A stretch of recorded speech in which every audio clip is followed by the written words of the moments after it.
嗱咁啊，聽咗侯師傅咧講咗咁多集咧，相信大家對於呢個風水擺設都有一定嘅認識啦。咁原來咧有好多呢啲咁樣嘅擺設咧，仲可以幫助我哋化煞嘅喎，係咪啊，侯師傅？係啊，係啦，因為好多人都怕惹小人啊、惹官非啊、惹是非啊呢啲咁嘅嘢咧。咁其實有啲乜嘢咧可以幫助咧？嗱，最基本咧就係石獅子啦。哦，石獅子。係啦，咁石獅子咧確實咧就係可以咧就係化小人啦、是非啦，就唔好俾人咧就係例如找晦氣找上門啊，或者喺背後講你閒話啊咁樣嘅。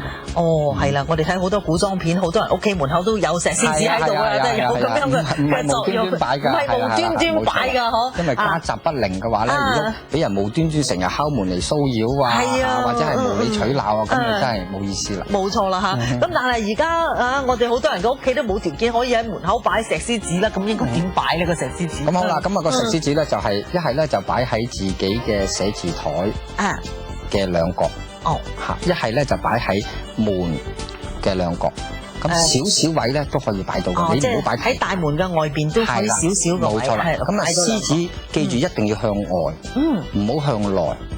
哦。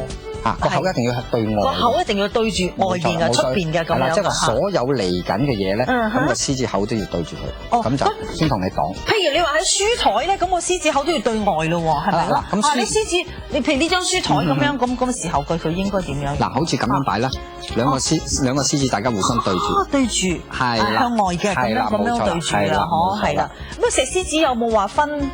左啊右啊公啊乸啊，有學問㗎，有冇啲咩學問喺度咧？有㗎，千祈唔好咧就陰陽調亂啦。咁首先咧，我哋要分咧就係男左女右。哦，咁即係話咧，雄性嘅喺左邊，雌性嘅喺右邊。咁至於點樣分雌性雄性咧，都幾複雜下嘅。係咯，因為咧佢啲工藝嗰個製品商咧有係啦，有時候咧佢哋咧就依照某一個模型去做啦嚇。但係記住一樣嘢就係話，如果一公一乸大家嗰個獅子都係搭住有啲嘢嘅話咧，咁你就要分啦。咁嗰個雌性嘅獅子咧，一定係搭住個獅子仔嘅。咁個雄性嘅咧，佢就會做一個咧搭住個球嘅啫。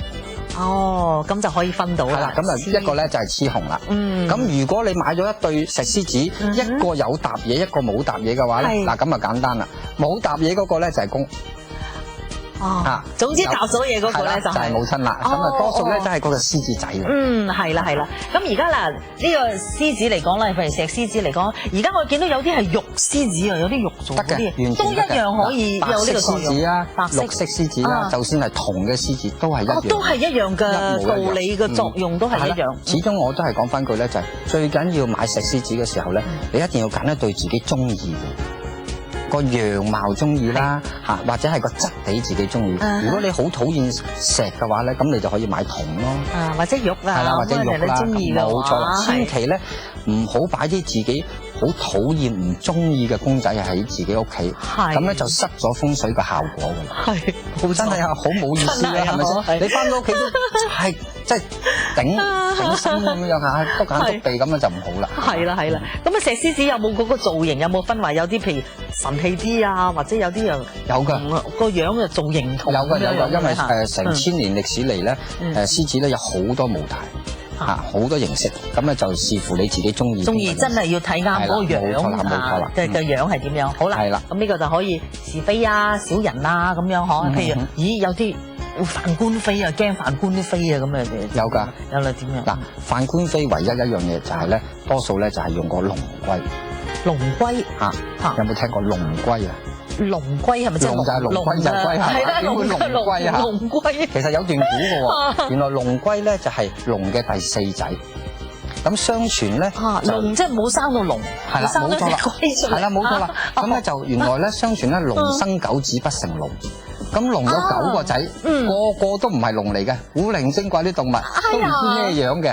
咁我咧可以喺呢度咧就介紹下先啦。好啊好啊好啊。咁啊，龍生咗9個仔，第一個仔咧就叫囚牛，佢咧就愛好音樂。第二個仔咧就叫睚眥，係好殺。第三個仔咧就叫嘲風，就好險。第四個仔咧就叫霸下，就好負重，就係咩嘢啦？就係龍龜啦，冇錯啦。咁啊，龍龜咧就係龍嘅第四仔。第四仔嚟㗎，係。係啦，第五個仔咧就叫做弊岸，就好重。第六個仔咧就叫蠻敏，就好吞。第七個仔咧就叫饕餮，好食。第八個仔咧就叫金毅，好煙火。第九個仔叫蒲盧，好明。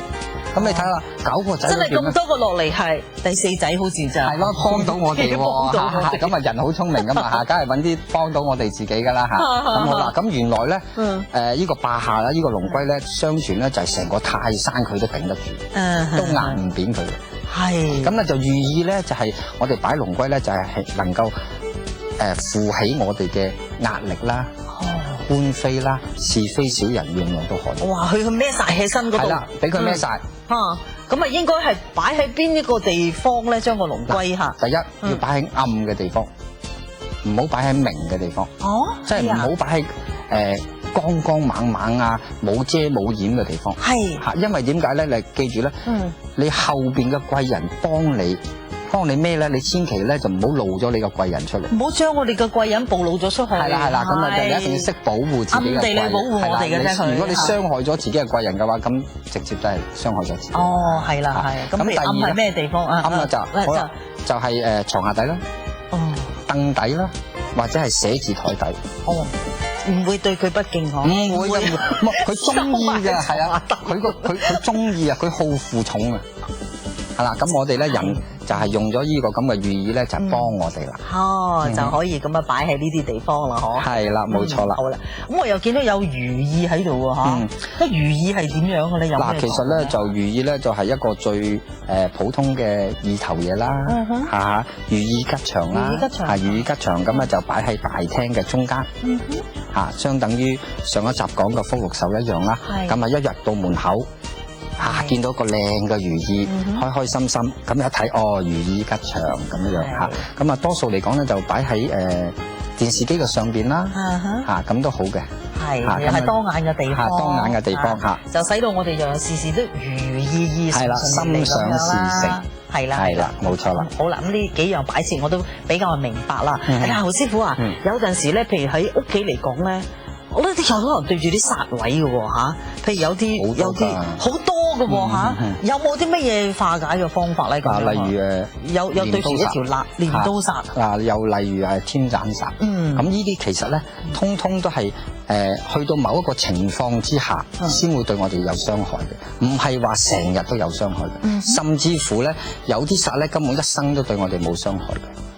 例如嗰個鐮刀煞咁樣啦，如果個鐮刀煞喺嗰個2、3樓個高度嘅話咧，如果你住8樓、9樓嘅，根本影響。根本就即係除非對到正2、3樓嗰個咁樣嘅天橋或者點樣個煞落嚟。咁其實佢哋嘅影響咧都係因為風速，因為個風撞入咗你間屋，咁你間屋咧成日都俾呢啲風咧衝咗。咁例如個天斬煞都係兩座大廈中間一個窄窄地嘅位。咁你使到個風力好勁啊，咁樣吹過，唔使擔心嘅。其實咧，如果你哋屋企窗口面對咗一個天斬煞嘅話，首先咧你就要睇下個天斬煞向住咩方向。如果個天斬煞向住個東邊嘅話咧，咁只會佢吹東風嘅時候咧，先會直接吹向你屋企。咁到時候先會係有影響嘅啫。根本咧，如果你住個單位1年4季都唔吹東風嘅話咧，根本1年4季都冇有影響啦。係啦，咁如果真係有影響啦，係啦，咁點咧嚇？咁其實好簡單嘅，通通都係用水去化。因為咧喺風水上邊咧，水能擋一切災煞。好簡單又平，唔使錢。咁就買個你自己清水咁就得啦。冇錯啦，咁你如果你真係要靚啲嘅話咧，咁咪自己買個靚地嘅玻璃罌啊、玻璃缸啊，或者係魚缸仔啊咁嚇，咁啊靚地放喺自己窗台嗰度。